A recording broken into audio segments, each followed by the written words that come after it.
Glomerular filtration barrier (जीएफबी) ये kidney का एक हाईली स्पेशलाइज्ड माइक्रोस्कोपिक सिस्टम है जिसका काम ब्लड से प्लाज्मा को फिल्टर करके ग्लोमेरुलर फिल्ट्रेट बनाना होता है। यह प्रोसेस नेफ्रॉन के शुरुआत में यानी कि ग्लोमेरुलस के लेवल पर होती है। इसको सेलेक्टिव बैरियर इसलिए कहा जाता है क्योंकि यह हर चीज़ को फ्रीली पास नहीं होने देता, बल्कि साइज और नेचर के बेस पर सब्सटेंसेस को फिल्टर करता है।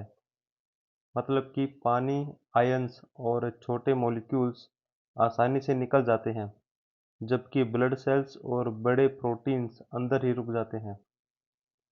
अब अगर इसके पहले लेयर यानी कि एंडोथेलियम को समझें, तो यह ग्लोमेरुलस की कैपिलरीज की इनर लाइनिंग होती है और यह फेनिस्ट्रेटेड कैपिलरी एंडोथेलियम टाइप की होती है। फेनिस्ट्रेटेड का मतलब इसमें छोटे छोटे पोर्स यानी कि फेनिस्ट्रेशंस होते हैं जो फिल्ट्रेशन को आसान बनाते हैं। खास बात यह है कि इन पोर्स में डायफ्राम नहीं होता, इसलिए परमिबिलिटी काफ़ी ज़्यादा होती है। इसी वजह से वाटर, इलेक्ट्रोलाइट्स यानी कि सोडियम और पोटेशियम, ग्लूकोज, यूरिया जैसे छोटे मॉलिक्यूल्स आसानी से पास हो जाते हैं। लेकिन डिस्पाइट ऑफ हाई परमिबिलिटी, यह लेयर एक इम्पॉर्टेंट प्रोटेक्टिव रोल भी प्ले करती है। यह ब्लड सेल्स यानी कि आरबीसी, डब्ल्यूबीसी और प्लेटलेट्स को बाहर निकलने से रोकती है, क्योंकि इनके साइज फेनेस्ट्रेशन से काफ़ी बड़े होते हैं।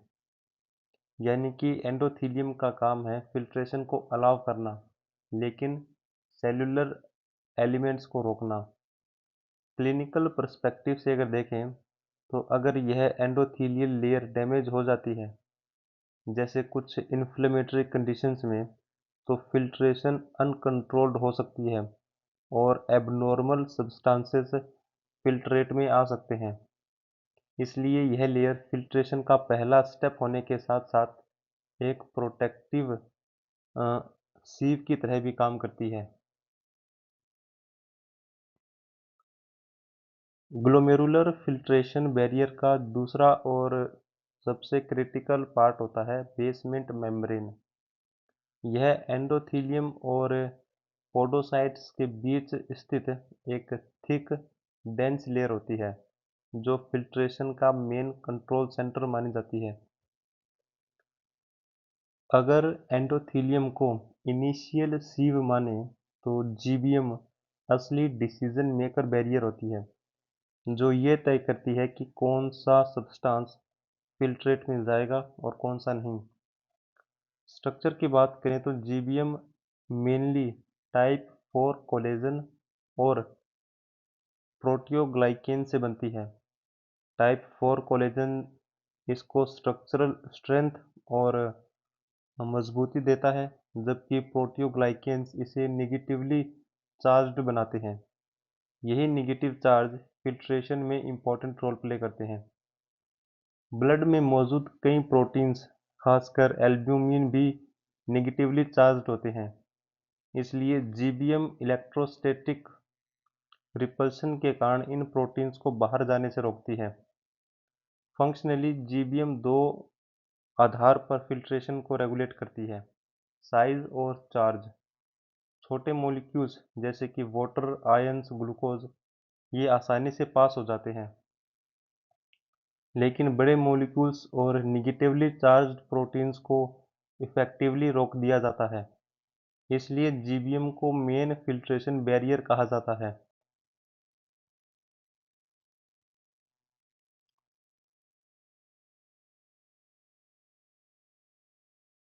पोडोसाइट्स बोमेन्स कैप्सूल की विसरल लेयर बनाते हैं और ये हाईली स्पेशलाइज्ड एपिथेलियल सेल्स होते हैं जो ग्लोमेरुलर फिल्ट्रेशन बैरियर का सबसे आउटर हिस्सा बनाते हैं।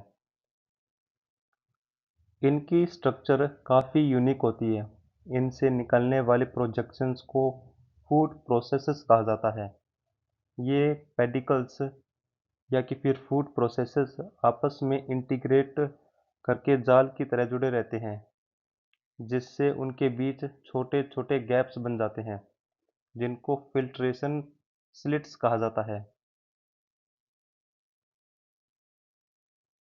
इन फिल्ट्रेशन स्लिट्स को एक थिन प्रोटीन लेयर ढकती है, जिसको सिल्ट डायफ्राम बोलते हैं। यह डायफ्राम एक काफ़ी सिलेक्टिव बैरियर की तरह काम करती है। भले ही फिल्ट्रेट जीबीएम तक पहुंच चुका हो, लेकिन लास्ट डिसीजन यही होता है कि कौन सा मॉलिक्यूल आगे जाएगा और कौन सा यहीं रुकेगा। इसलिए पोडोसाइट्स को फिल्ट्रेशन सिस्टम का फाइनल चेक पॉइंट माना जाता है। फंक्शनली पोडोसाइट्स का काम है फाइन सिलेक्टिविटी बनाए रखना। ये स्पेशली बड़े मॉलिक्यूल्स और प्रोटीन्स को फिल्ट्रेट में जाने से रोकते हैं। यहाँ भी साइज और स्ट्रक्चर दोनों इम्पोर्टेंट होते हैं। अगर कोई मॉलिक्यूल काफ़ी बड़ा है या स्ट्रक्चरल कंपैटिबिलिटी नहीं रखता, तो वह स्लिट डायफ्राम से पास नहीं कर सकता। नेक्स्ट इम्पोर्टेंट स्ट्रक्चर है जक्स्टाग्लोमेरुलर एपरेटस।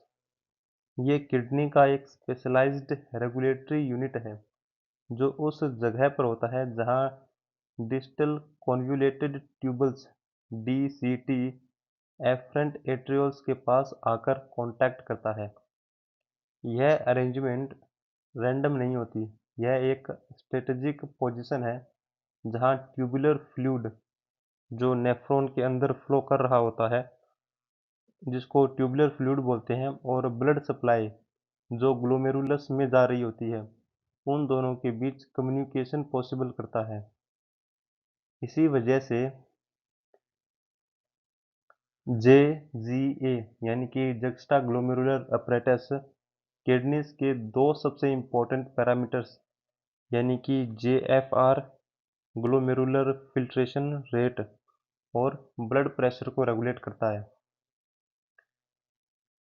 JGA का पहला और काफ़ी इम्पोर्टेंट कंपोनेंट है मैक्युला डेंसा। ये डीसीटी की मॉडिफाइड एपिथेलियल सेल होती है, जो एफरेंट एट्रियोल के पास टाइटली पैक्ड होती है। इनका मेन काम ट्यूबुलर फ्लूइड में सोडियम कंसंट्रेशन को सेंस करना होता है, यानी कि ये कॉन्टिन्यूसली मॉनिटर करती है कि फिल्ट्रेट में कितना सोडियम है, और इनडायरेक्टली फिल्ट्रेशन रेट का इंडिकेशन देती है। अगर मैक्युला डेंसा को लगता है कि सोडियम कंसंट्रेशन ज़्यादा है, तो इसका मतलब है कि फिल्ट्रेट काफ़ी तेज़ी से फ्लो कर रहा है, यानी कि हाई जीएफआर है। ऐसे में यह सिग्नल भेजती है, जिससे एफरेंट एट्रियोल्स कंस्ट्रिक्ट हो जाती है और जीएफआर कम हो जाता है। इसके ऑपोजिट अगर सोडियम कम होता है, तो यह संकेत देता है कि फिल्ट्रेशन कम है, यानी कि जीएफआर लो है। तब मैक्युला डेंसा ऐसे सिग्नल्स भेजती है जिससे जीएफआर बढ़ सकता है। इस प्रोसेस को ट्यूबुलोग्लोमेरुलर फीडबैक बोलते हैं, और यह किडनी का सेल्फ रेगुलेटिंग मैकेनिज्म है। मैक्युला डेंसा इस सिस्टम का सेंसर होता है, जो कॉन्टिन्यूसली एनवायरनमेंट को जांच कर एडजस्टमेंट करवाता है। क्लिनिकली देखें तो अगर यह सेंसिंग मैकेनिज्म डिस्टर्ब हो जाए, तो जीएफआर का कंट्रोल बिगड़ सकता है, जिससे किडनी फंक्शन अफेक्ट हो सकता है।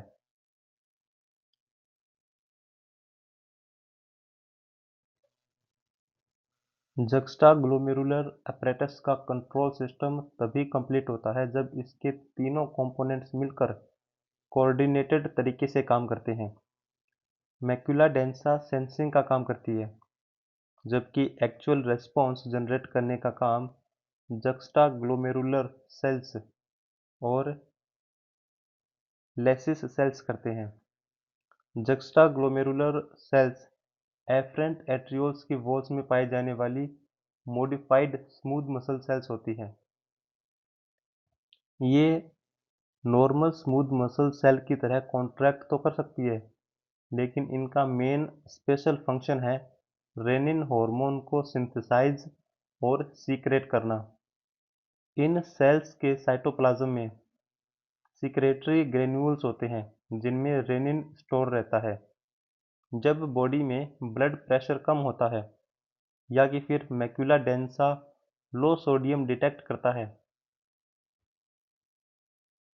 तब जक्स्टाग्लोमेरुलर सेल्स एक्टिवेट होकर रेनिन रिलीज करती है। रेनिन आगे चलकर RAAS यानी कि रेनिन एंजियोटेंसिन एल्डोस्टेरोन सिस्टम को एक्टिवेट करता है, जिससे ब्लड प्रेशर बढ़ता है और सोडियम और वाटर रिटेंशन होता है। इस तरह जक्स्टाग्लोमेरुलर सेल्स को GJA यानी कि जक्स्टाग्लोमेरुलर अपैरेटस का एफेक्टर यूनिट माना जाता है, क्योंकि ये एक्चुअल हार्मोन रेस्पॉन्स इनिशिएट करते हैं। दूसरी ओर लेसिस सेल्स यानी कि एक्स्ट्रा ग्लोमेरुलर मैसेंजियल सेल्स, ये मैक्युला डेंसा और जक्स्टाग्लोमेरुलर सेल्स के बीच स्थित होते हैं।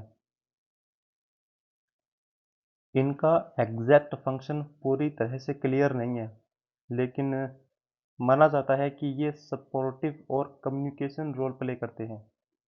ये सिग्नल्स को मैक्युला डेंसा से जक्स्टाग्लोमेरुलर सेल्स तक ट्रांसमिट करने में हेल्प करते हैं और स्ट्रक्चरल सपोर्ट भी प्रोवाइड करते हैं।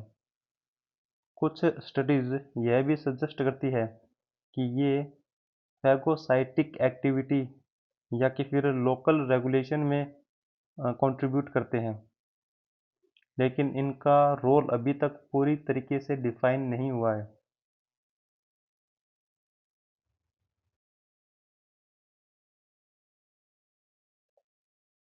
जब बॉडी में ब्लड प्रेशर कम हो जाता है या नेफ्रॉन के अंदर सोडियम कंसंट्रेशन कम डिटेक्ट होता है, जिसको मैक्युला डेंसा सेंस करती है, तब किडनी तुरंत एक कंपनसेटरी मैकेनिज्म एक्टिवेट करती है। इस सिचुएशन में जक्स्टाग्लोमेरुलर सेल्स एक्टिवेट होकर रेनिन नाम का एक एंजाइम हार्मोन रिलीज करती है। यह स्टेप पूरी प्रोसेस का ट्रिगर पॉइंट है। रेनिन रिलीज होने के बाद बॉडी में एक पावरफुल हार्मोनल कैस्केड शुरू होता है, जिसे RAAS यानी कि रेनिन एंजियोटेंसिन एल्डोस्टेरोन सिस्टम कहा जाता है। रेनिन लीवर से बने एंजियोटेंसिनोजन को कन्वर्ट करके एंजियोटेंसिन 1 बनाता है, जो आगे लंग्स में एंजियोटेंसिन सेकेंड में बदल जाता है। एंजियोटेंसिन सेकेंड इस सिस्टम का मेन एक्टिव मॉलिक्यूल है, जिसके मल्टीपल इफेक्ट्स होते हैं।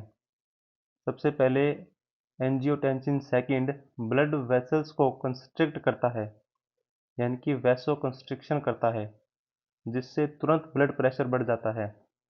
इसके साथ ही यह एड्रिनल ग्लैंड को स्टिमुलेट करता है, जिससे एल्डोस्टेरोन रिलीज होता है। एल्डोस्टेरोन किडनी के DCT और कलेक्टिंग डक्ट पर काम करके सोडियम और वाटर का रीएब्जॉर्प्शन बढ़ाता है, जिससे ब्लड वॉल्यूम बढ़ता है और इनडायरेक्टली ब्लड प्रेशर भी बढ़ता है। साथ ही ADH भी इनडायरेक्टली रिलीज हो सकता है, जो वाटर रिटेंशन को और बढ़ाता है। इस पूरी प्रोसेस का फाइनल रिजल्ट होता है ब्लड प्रेशर में इंक्रीजमेंट और सोडियम और वाटर का कंजर्वेशन, यानी कि बॉडी एक लो प्रेशर स्टेट से वापस नॉर्मल स्टेट में आ जाती है।